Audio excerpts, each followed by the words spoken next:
салом, шарҳи як хабар. Аз ҳамин рӯз сабти ном ба грин корд оғоз гардид. аз имрӯз, яъне 2 октябри соли равон, сабти номи онлайнӣ дар барномаи Diversity Visa 2026 ё лотареяи грин корд оғоз гардид ва он то 5 ноябри соли 2024 идома меёбад. طبق اعلان سفارت ایالات متحده آمریکا در تاجیکستان، یگانه راه درخواست برای اشتراک در برنامه مذکور این سامانه رسمی دایورسیتی ویزا پروگرام می باشد.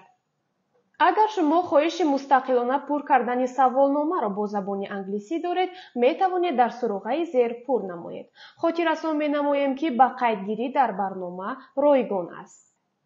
پر کردن پرسش ها تنها 30 دقیقه وقتتون رو میگیرد و بعد از اون که شما همه پرسش ها رو پر کردید، باز امکان یک مرتبه برگشته از نظر گذرانیدن جواب هایتون رو دارید.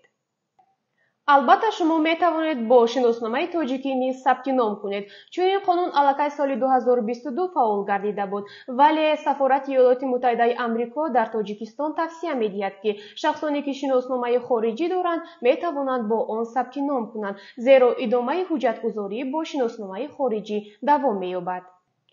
در وقت پر کردن خیلی با دقت باشید، چون شما امکانیت پر کردن گرین کارت را در یک سال یک مرتبه دارید و اگر تکراراً پر کنید، شما از حق اشتراک در لاتاریه محروم می‌گردید.